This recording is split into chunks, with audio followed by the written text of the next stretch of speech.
right, so here we are for the Soulful Business series once again, and today I have a beautiful guest, Kirstan Flannery, who is based in Melbourne, Australia, and she does amazing work with doula services as part of a non-profit organisation that she started, as well as her own doula service that she offers in her business.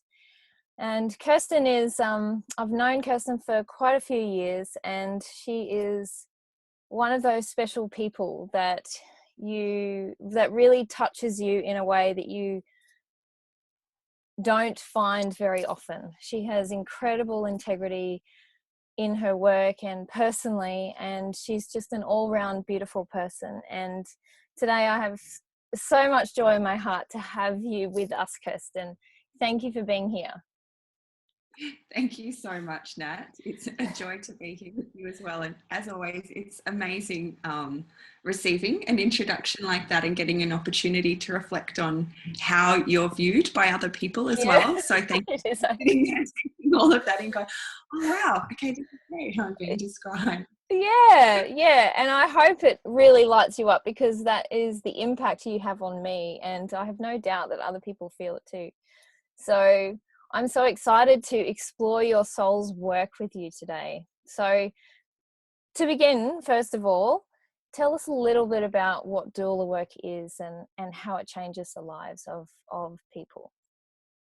Yeah, sure. So probably the most simple way to explain what a doula does is they're kind of like a professional best friend or mother, offering continuous support and care to a mother and her partner and family during the childbearing year. So particularly in the lead up to birth and at the birth itself, a doula is offering practical support, emotional care, information in relation to pregnancy and birth choices. There's so many decisions and choices that parents are faced with in our modern birthing culture. And so just trying to find their way through that can be overwhelming at times. And so a doula really comes in and acts as an ally on that journey so that they can navigate it in a way where, they can mine the most from their experience and feel really well supported in that. And, as a doula, I find that offering continuous support and really being there for another human being where they feel that someone is genuinely there for them and sees them and understands their needs can have, profound impacts on how they then are able to move through their birthing experience and that initiation of becoming parents, and how they're then available to be there for their children as they enter the world in a present and loving way. So yeah, that's what a doula offers. I love your passion. I know you could talk about that topic alone this whole interview, and because it's such a juicy topic and so powerful, that impact that has on parents and new babies coming into the world. It's such incredible work that you do. And I know, having worked with you before, your passion for this has come from deep within your soul. And so I want to ask you how you came across the doula work and what you were doing before and how you moved into that and went, wow, this is it. Yeah, it's interesting actually for me as to how I came into this work, because it's quite common for a lot of women to come in to be doing doula work or birth work because they've had their own children, and, moving through that experience in either them having had a really empowering birth or maybe having a birth that kind of, left them realizing there could be a better way and wanting to support women through more empowering experiences. I really found that for me, I was doing and passionate about exploring women's mysteries and women's rites of passage, and really looking into all of those practices and embodiment practices, and was fascinated by that just on a total personal level. It had nothing to do with, wanting to kind of turn that into a business or follow my soul's work, so to speak, at that stage. It was really just about personally, that stuff fired me up and I wanted to experience it all for myself in my own being, in my own body. And when I was doing the women's mysteries work, I just could feel how powerful and transformational that was, and how it was changing me. Yeah. And how it was changing the way I was relating to life as well, which for me felt so fundamental. And so then I started asking the question of going, how do I translate this into work? Like, what is my life's calling in relation to work, knowing that it has something to do with women?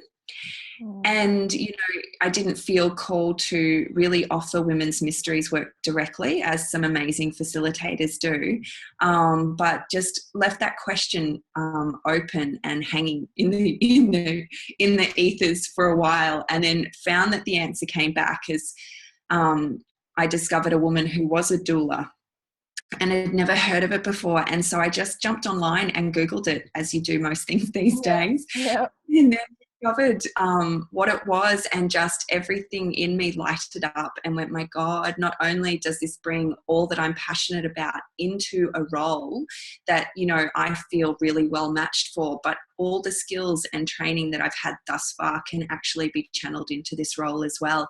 And it just made sense on so many levels, from my heart to every cell in my body saying yes, to also my mind in the practical place of going, well, you need to utilize the skills you've already got as well to put them to use. All of that fell into place for me.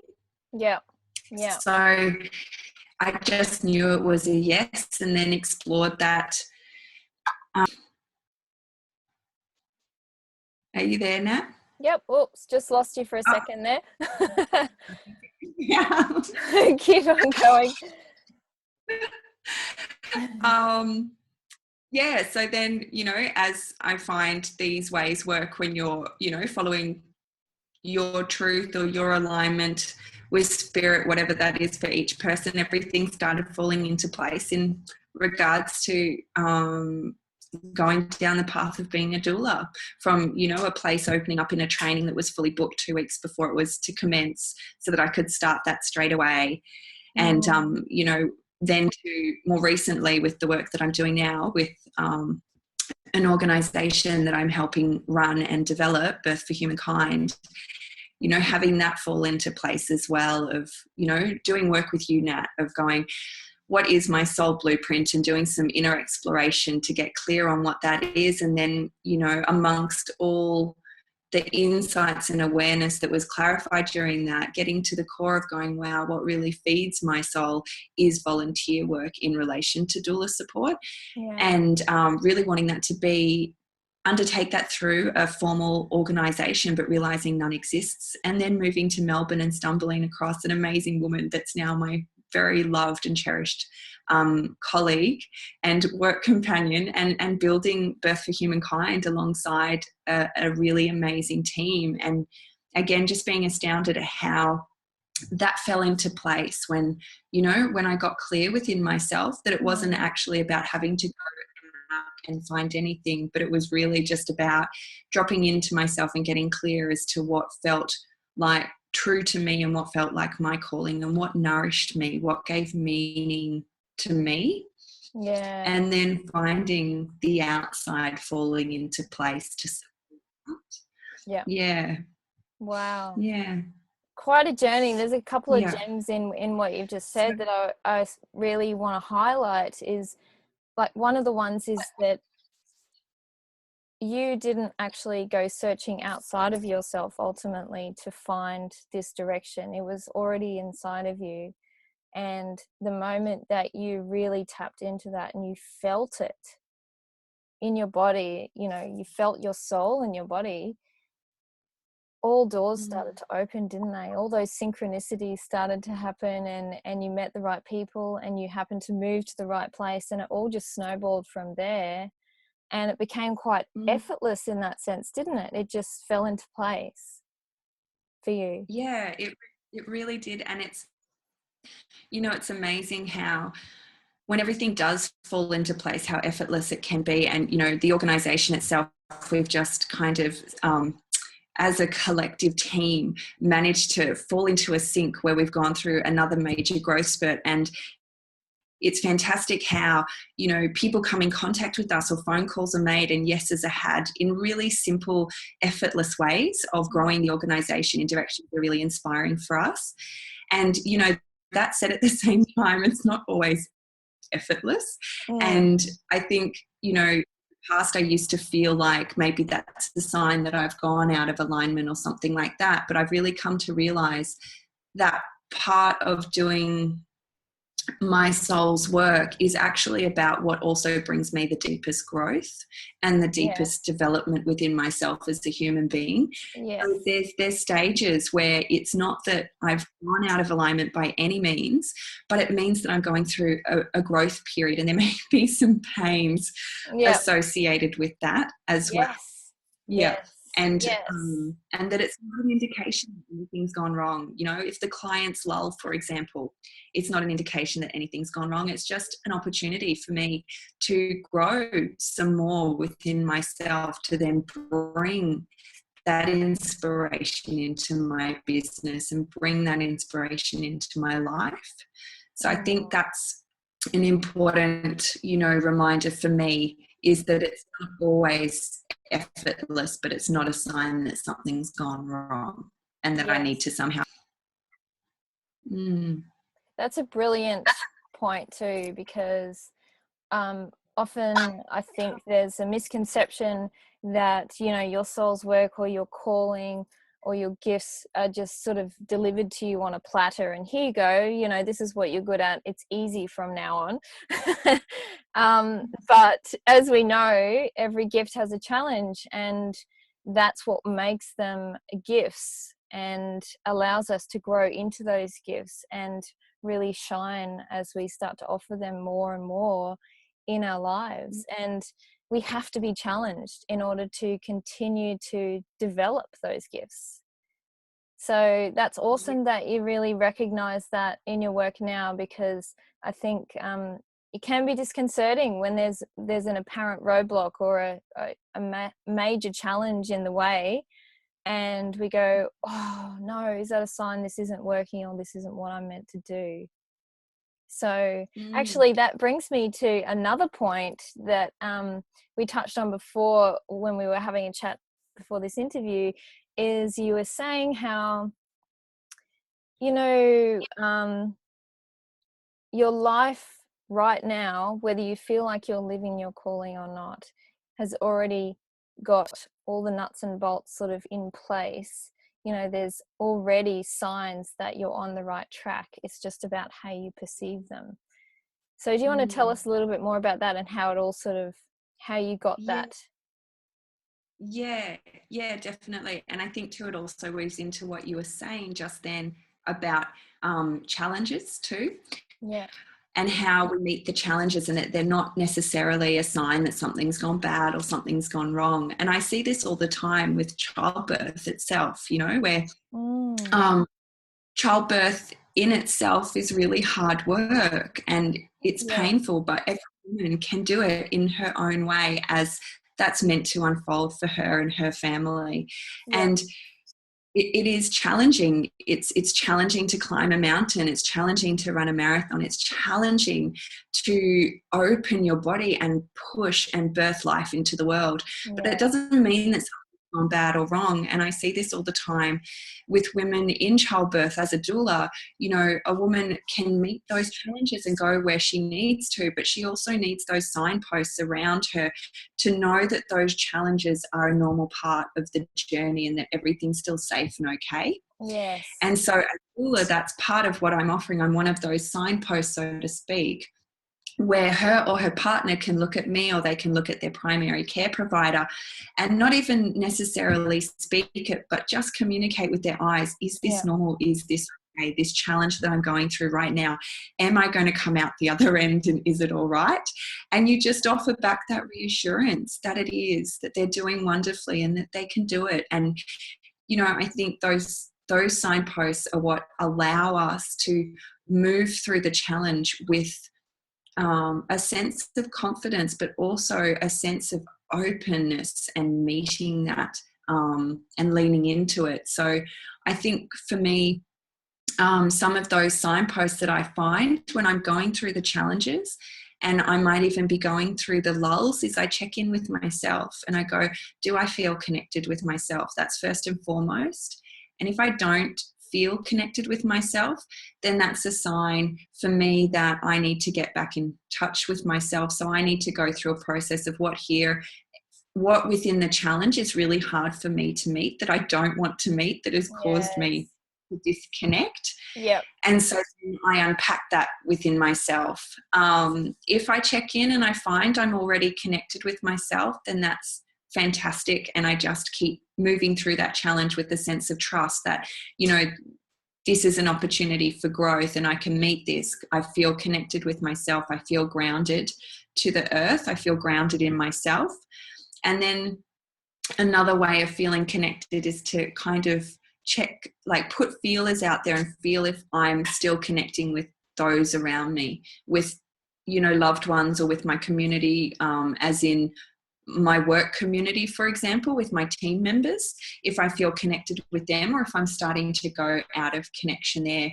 And again, it's just another place of unpacking, of going, all right, what about this is really confronting for me in the challenge that's caused me to disconnect, and how can I just name that? Not even meet it, but just name it, so that I at least know what I'm working with, because I can't move forward in any soulful way if I'm not connected. So I think first and foremost, that's the most important step for me, is actually checking in and feeling if I'm connected within myself and if I'm connected with those around me. And also if I'm connected with my passion, you know, why I'm doing what I'm doing. If I'm still connected with that, or if I've lost touch with that too. Yep. Such a good one. Your why is your passion, isn't it? And that's what fuels your work. Yeah. That's the picture vision of, you know, that's inspiring every action that I'm doing, you know. And I think for me, I've really discovered with soulful work that, you know, it is about how does this big picture vision come into reality through every action I'm taking. And part of that too, I think I'm going on a tangent here actually, but part of that is also, you know, I know I'm doing my soul's work, and I know one of those signposts for me, another signpost, is if I'm doing a task that ordinarily would be really mundane or boring or painful, and I'm actually smiling and really excited. Yeah, that's a good one. That's a good one. You know, from doing the tax to writing a policy and procedure manual, which can be really dry work.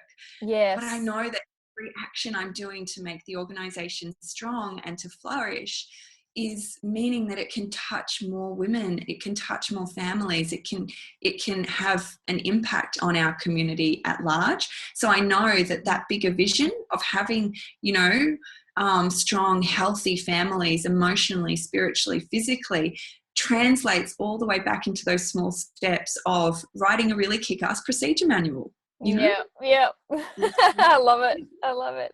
And, you know, I want to highlight to the people watching, you know, you just look at Kirstan as she talks about what she's doing, and she is so lit up. She's so inspired as she speaks about this. And, you know, it's just outpouring from her heart. And it's, you know, people feel that it actually has an impact. It's having an impact on me right now to feel your passion and love for what you're doing. And, you know, that has a ripple effect, you know, it does. And sometimes it's not discernible, but people feel it on a deeper level. And that's what soulful work is really about. It's about what's your passion, and are you expressing that in every day of your life, whether it's in your work or not. So I love that you're just such a shining example of someone who is so connected with their passion, is so in their groove with their work, and is doing inspiring things in the world. And I love your energy. It's so contagious. And actually that leads me to my next question, which is a short question, but I'd like to just highlight to the viewers, What are your gifts? What are some of the key gifts that you're using in your work now? Yeah. Okay.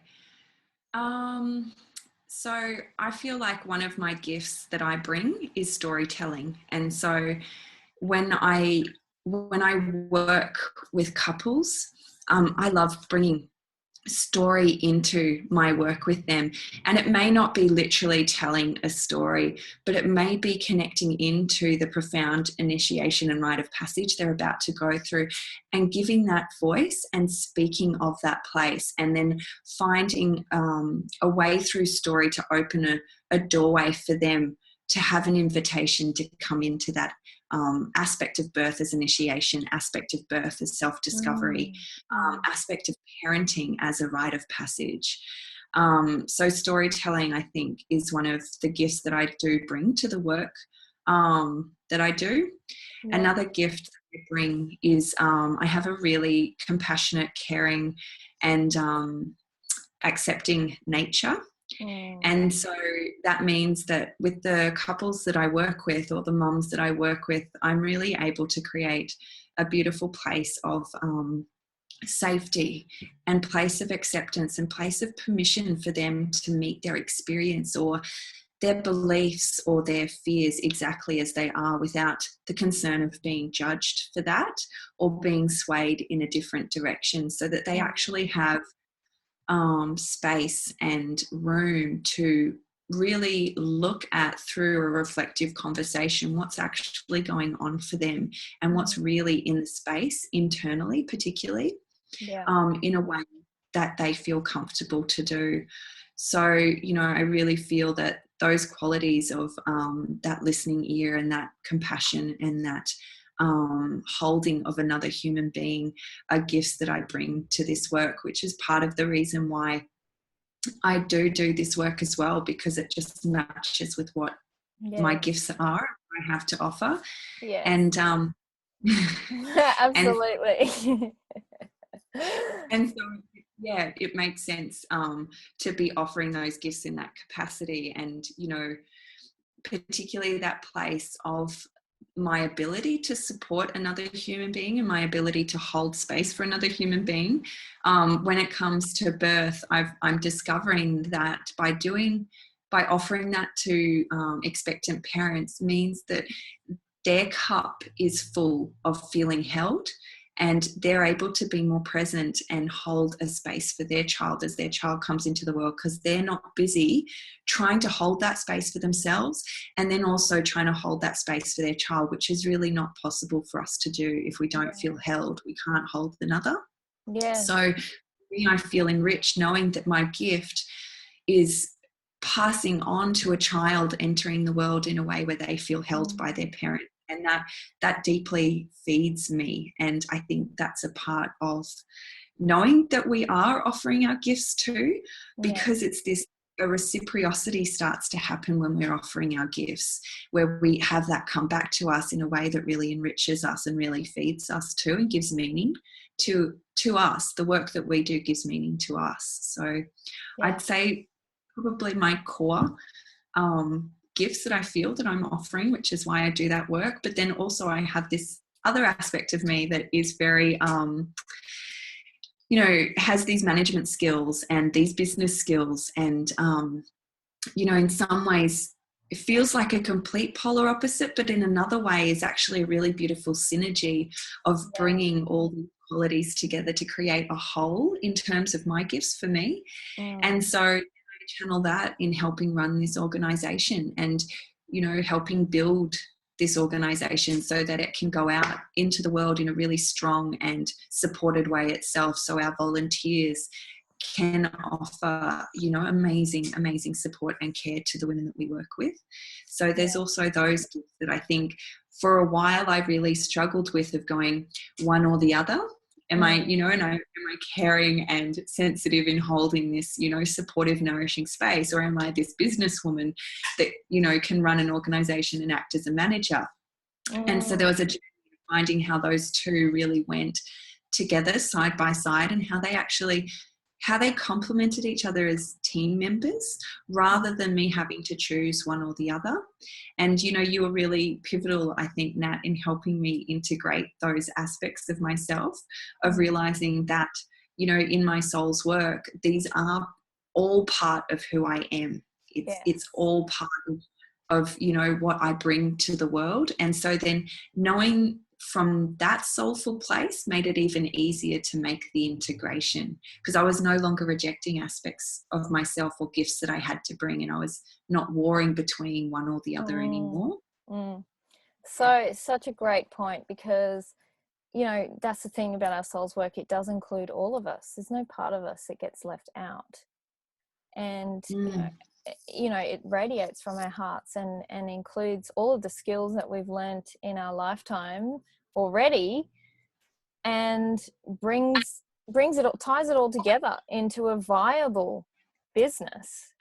And that's what really grounds your soul gifts, is all the skills you've acquired in your life so far. So thank you for mentioning that. That's really cool. And of course, I have to highlight your gift of compassion. For the people watching, Kirstan has the most amazing, beautiful blue eyes, and they are so gorgeous shape, and it shows what a compassionate heart she has. And you know, that's the thing about soul gifts as well, is that it really does shine through in your face. Your soul shines through in your face, and when you can see your soul staring back at you in the mirror, it brings you into the present to see what you have to bring to this world. And that's something that you've done so beautifully, Kirstan, and I'm so proud and happy for you in all the amazing, incredible things that you're doing. And before we finish, though, I have to ask one last question. What has surprised you the most, or something that surprised you in doing your soul's work? Yeah. I think what surprised me the most is the perception that when I'm doing my soul's work, everything would fall into place, and that every single movement would be graceful, almost like this gorgeous choir of like symphony, alignment, harmony song would be following behind every action that I did. Yeah. And if anything, it's just really brought me more into touch with my humanness, and I still stumble and fall and have moments of feeling like I want to give up and that I've lost direction, or have no idea why I'm doing what I'm doing, or is it even making a difference. You know, I have moments of feeling completely inspired and in alignment, and then all of a sudden that disappears, and sometimes I'm just going through the motions of day to day. And I think that, yeah, that's really what surprised me the most, is that living one's soul purpose and doing one's soul work still comes with its challenges, and we're still really human. And that we can be walking through the world with this massive inner smile, knowing that we're doing our soul's work, but life's going on as normal, and we're passing people on the street and it's still life as normal, you know. And I think that that's a really humbling reminder too, that it makes, you know, a profound difference to how we go about our day and meet our day. But at the end of all of that, we're still human, and it still comes with its own challenges and struggles, and it's not glorious all the time. Yeah, you've got to keep it real. You know, this is not, you know, disembodied out there in the heavens work. It's like soul work on this earth, and there's practical things that we have to learn about applying our soul gifts in this world. And that's a really good point, is there are no harps playing in the background when when you're doing your soul's work, because there is that operative word of work in there. So there is some challenges that come with the territory, hey? It definitely is. And, you know, to get to our soul's work too, just to add to that, we also need to move through whatever's there for us in terms of living or not living our soul's work, not that it's that black and white. And so I don't think that's something that happens instantaneously. And I'm still constantly meeting those edges and those places where I feel that I'm not living what feels true to me, and how I lean into that and how I move through those places and work with those places too, you know, like whether it could be meeting that place of the expectation of who I'm meant to be, and actually working through whatever's there in relation to that to keep coming into who I am. Yeah. So I think that's a continual ongoing journey too, that doesn't end for anyone who's doing, you know, their soul's work or living their soul's purpose. I think that's continual, moving through places. Yeah. But I think one thing that is removed from the equation is doubt, isn't it? It's doubt. You don't doubt the fact that this is what you're meant to be doing. You know it's what you're meant to be doing. You know there are challenges, and you just work through them, right? Yes, that's so true. There is, and when a challenge comes, there's this resourcefulness of going, okay, how do I move through this? I know I'm going to move through this. Whereas before, the doubt would set in and almost just make everything come to a grinding halt. Whereas now, doesn't happen. I know without doubt that there's a way through every challenge, and that I just need to keep meeting that and be open and to what that way through actually is, and I trust myself that I can keep meeting that, and draw on my amazing network of support and incredible people like you around me when I get utterly, completely stuck and go, I'm screwed right now, help, I need to move through and I don't know what to do. And we all get there sometimes. Oh, well, thank you so much for keeping it real with that last comment. That's very important to remember, and I just want to give you the opportunity to speak to the viewers and tell them how they can connect with your work down in Melbourne if they happen to be in that location. Yeah, sure. Thanks, Nat. If you're down in this location and you're pregnant and having a baby, you know, I would love to connect with you about my doula services and what I offer. And that can be done through www.birthwise.com.au. And another way to connect to, if you know women who are pregnant and don't have adequate support, if you know they're economically disadvantaged and they have other factors going on, you know, particularly social issues, mental issues, things like that, or if they just have no adequate support for whatever reason, then please feel free to direct them towards our organisation, Birth for Humankind. And that URL is www.birthforhumankind, all one word, .org. So we would love, you know, we accept self-referrals there as well, so they don't have to come through a hospital or an agency. So please also help spread the word about that wonderful work, because there's many, many parents out there that could really do with some extra support, particularly doing such, you know, during such a huge life transition. Yes. Thank you, Kirstan. I'm so happy that we've actually spread the word a little bit more about this amazing work that you're doing, and I love talking to you. So thank you for your presence and your wisdom today. Thanks, Nat. As always, it's a joy talking with you, because you bring so much soul through. So the conversation is always really inspiring. Yay. All right.